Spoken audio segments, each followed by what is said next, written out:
ნახეთ ვიდეო ბოლომდე, რადგან ასეთ რამეს ილიასგან არავინ ელოდა. დღეს გაიგებთ, რატომ შეიძლება დაუჯდეს ეს სიტყვები ჩემპიონს ძალიან ძვირად და რატომ დუმდა აქამდე ხაბიბ ნურმაგომედოვი. ილია თოფურია, სახელი რომელიც დღეს MMA-ის სამყაროში ქარიშხალთან ასოცირდება. თუმცა ამჯერად საუბარი არა მის ფენომენალურ ნოკაუტებზე ან ოქტაგონზე გატარებულ ბრწყინვალე წუთებზეა, არამედ იმ სიტყვებზე, რომლებიც მან გალიის გარეთ ისროლა. ჩვენმა მატადორმა კიდევ ერთხელ ააფორიაქა სპორტული სამყარო და ამჯერად დარტყმა არა მხოლოდ ისლამ მახაჩევზე, არამედ თავად ხაბიბ ნურმაგომედოვზე მიიტანა. ეს არ არის უბრალოდ ტრეშ თოქი. ეს არის გამოწვევა, რომელმაც შესაძლოა ილიას კარიერაში ყველაზე დიდი სკანდალი გამოიწვიოს. ყველამ ვიცით, რომ ილია თავდაჯერებულობის სიმბოლოა, მაგრამ ხაბიბის სახელის ხსენება ასეთ კონტექსტში ბევრისთვის შოკის მომგვრელი აღმოჩნდა. ხაბიბი MMA-ში მხოლოდ მებრძოლი არაა, ის არის სიმბოლო, დაუმარცხებელი ჩემპიონი, 29-0 და დაღესტნური დომინაციის ფუძემდებელი. როდესაც ასეთი ფიგურის მისამართით ამბობ, რომ თავში პანღურს ამოვგრაო, უნდა გესმოდეს, რომ პასუხი მყისიერი და მწვავე იქნება. პირველი რეაქცია ალი აბდელ აზიზისგან წამოვიდა. მენეჯერმა, რომელიც ხაბიბის და მახაჩევის ინტერესებს იცავს, ილიას საქციელს გაუგებარი უწოდა. აბდელ აზიზის ტონი იყო ცივი, მაგრამ მუქარით სავსე. ის ხას უსვამს, რომ UFC-მ და მთელმა მებრძოლთა საზოგადოებამ ილიას ყველანაირი პატივისცემა და სივრცე მისცა. ილიამ აიღო ხანგრძლივი პაუზა. ის 2026 წლამდე ოქტაგონზე არ გამოვა ოჯახური გარემოებების გამო და ორგანიზაციაც მას გვერდში დაუდგა. ბევრი მებრძოლი ასეთ პრივილეგიებს ვერც კი ინატრებდა. UFC-მ დივიზიონის გადასარჩენად დროებითი ქამრის გათამაშებაც კი დააანონსა, რომ ილიას სტატუსი შენარჩუნებულიყო. და აი სწორედ ამ კეთილი ნების ფონზე თოფურია იწყებს შეტევას ყველაზე და ყველაფერზე. თავარი პრობლემა აქ ისაა, რომ ილია თავს ესხმის ადამიანებს, რომლებთანაც ჩხუბი ჩანიშნულიც კი არა აქვს. ეს აღარ ჰყავს ბრძოლის პრომოუშენს, ეს უფრო პერსონალურ ომს ჰყავს. აბდელ აზიზი მიიჩნიავს, რომ თოფურია ზედმეტს ლაპარაკობს და ამით საკუთარ მხარდაჭერებს კარგავს. ფანებს უყვართ აგრესია, როცა მას საქმე მოხვება, მაგრამ როცა არ ჩხუბობ და მხოლოდ ეკრანიდან ისვრი მწვავე რეპლიკებს, სიმპათია მალე ქრება. ქართველ გულშემატკივარს ილია უპირობოდ უყვარს, მაგრამ MMA-ის საერთაშორისო აუდიტორიაში კითხვები გაჩნდა. ხომ არ გათამამდა თოფურია ზედმეტად? ისლამ მახაჩევს UFC-ში 14 მატჩიანი მოგებათა სერია აქვს. მან დაამარცხა ისეთი გიგანტები, როგორებიც არის ვოლკანოვსკი, ოლივეირა და პორიე. ხაბიბი კი ამ ყველაფრის უკან მდგარი ტვინია. როდესაც ილია ამბობს, რომ ხაბიბს დაანგრევს, ის ეხება წმინდა სტატუსის მქონე ფიგურას, რაც ბევრისთვის მიუღებელია. ამას ემატება ილიას განცხადებების სტილებზე. ის ამტკიცებს, რომ გრეპლინგი მისი ძლიერი მხარეა, თუმცა ამბობს, რომ ხალხს ეს არ აინტერესებს და მას მხოლოდ დარტყმებით მოგება სურს. თუმცა ციფრები სხვა რამეს ამბობენ. მახაჩევი ყოველ რაუნდში საშუალოდ 5 წუთზე მეტს ატარებს მეტოქის კონტროლში.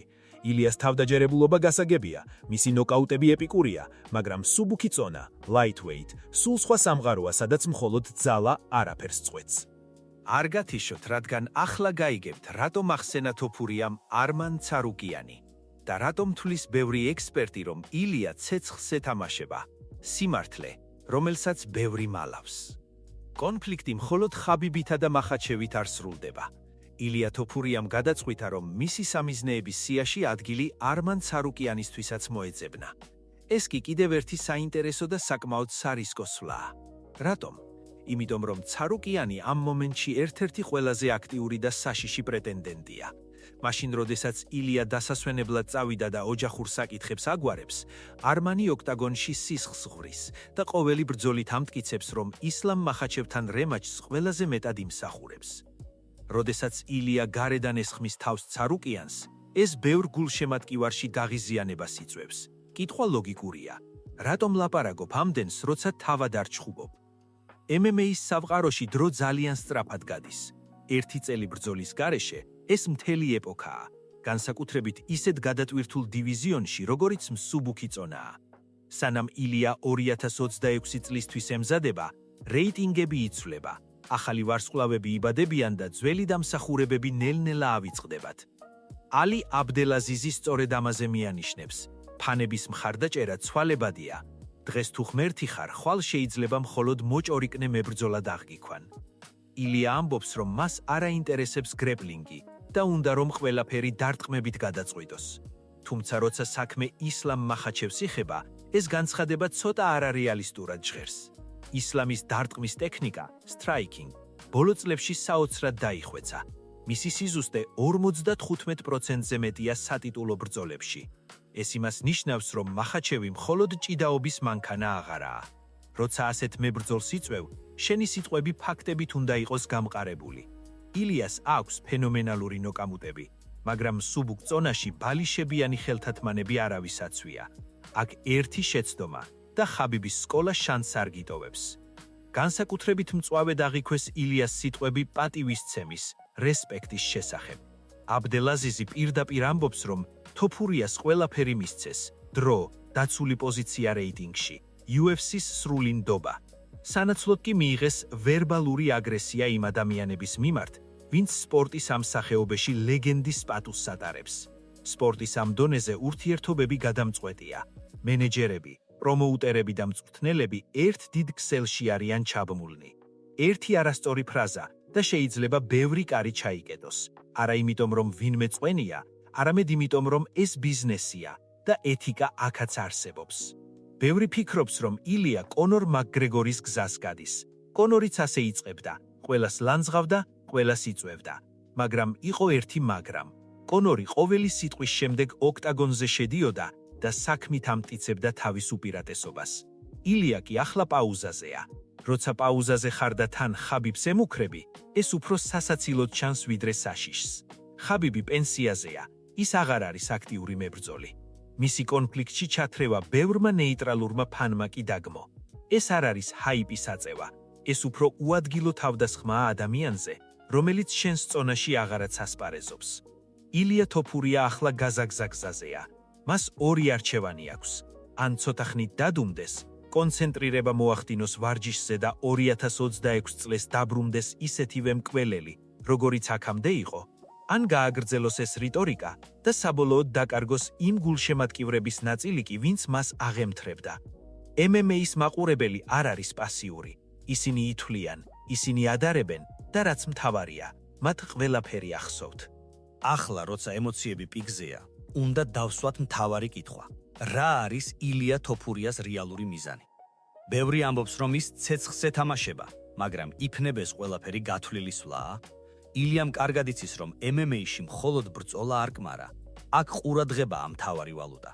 თუმცა, როდესაც საქმე ხაბიბ ნურმაგომედოვის სახელს ეხება, თამაშის წესები მკაცრდება. ხაბიბი სპორტიდან წავიდა როგორც ხატი და მასზე შეტევა ავტომატურად ნიშნავს ომს მთელ მის გუნდთან, რომელიც დღეს სუბუქ წონას აკონტროლებს. ალი აბდელ აზიზის ბოლო გაფრთხილება ნათელია. როცა ნდობას კი ცხადებენ, პატივისცემა უნდა შეინარჩუნო. ილიას მიეცა უპრეცედენტო შანსი. შეენარჩუნებინა ჩემპიონის სტატუსი ხანგრძლივი პაუზის დროს, მაგრამ მისი რიტორიკა ისლამ მახაჩევისა და არმან ცარუკიანის მიმართ ამ კრედიტს ნელ-ნელა წურავს. თუ თოფურია 2026 წელს დაბრუნდება და დამარცხდება, ეს სიტყვები მას ლანდად გაჰყვება კარიერის ბოლომდე. MMA-ის ისტორიას ახსოვს ბევრი მებრძოლი, ვინც ბევრს ლაპარაკობდა, მაგრამ ერთი მარცხის შემდეგ მათი ჰაიპის საპნის ბუშტივით გასკდა. საინტერესოა ერთი დეტალიც. ილია ცდილობს დაამტკიცოს, რომ გრეპლინგი აღარ არის ისეთი პოპულარული, როგორიც ადრე. ის ამბობს, რომ ხალხს სანახაობა და ნოკაუტების წყურია. ეს სიმართლის ნაწილია, მაგრამ ისლამ მახაჩევის სტატისტიკას ვერ გაექცევი. 14 მოგება ზედიზედ არ არის შემთხვევითობა. ეს არის სისტემა, რომელიც მუშაობს. როცა ილია ამბობს, რომ ისლამს და ხაბიბს საკუთარ თამაშში აჯობებს, ის ძალიან დიდ ტვირთს იღებს საკუთარ მხრებზე. 2026 წლამდე კიდევ დიდი დროა და ამ პერიოდში ილიას მოუწევს არა მხოლოდ ფიზიკური ფორმის შენარჩუნება, არამედ იმ ფსიქოლოგიური წნეხის გაძლება, რომელიც მან თავადვე შეიქმნა. ბურთი ილიას მოედანზეა. მას შეუძლია გახდეს MMA-ის ახალი ეპოქის სახე, ან დარჩეს მებრძოლად, რომელმაც იმაზე მეტი ინება ვიდრე შეეძლო. არმან ცარუკიანი კი ამ დროს ჩუმად, მაგრამ მეთოდურად ემზადება. ბევრი ექსპერტი ფიქრობს, რომ სწორედ არმანია ის ადამიანი, ვინც ილიას ამ ვერბალურ კარნავალს წერტილს დაუსვამს, თუ კი მათი გზები ოდესმე გადაიკვეთება. დასკვნა ერთია, მსუბუქ წონაში პატივისცემას სიტყვებით ვერ მოიპოვებ, აქ მხოლოდ რეალური გამარჯვებები ფასობს. ილიამ აირჩია ყველაზე რთული გზა, გზა, სადაც უკან დასახევი ხიდები დაწულია. როდესაც ის საბოლოოდ შეაბიჯებს ოქტაგონზე, მასთან ერთად იქშევა ყველა ის ფრაზა, რაც მან ხაბიბზე, მახაჩევზე და ცარუკიანზე თქვა. თუ ის გაიმარჯვებს, ის გახდება ლეგენდა.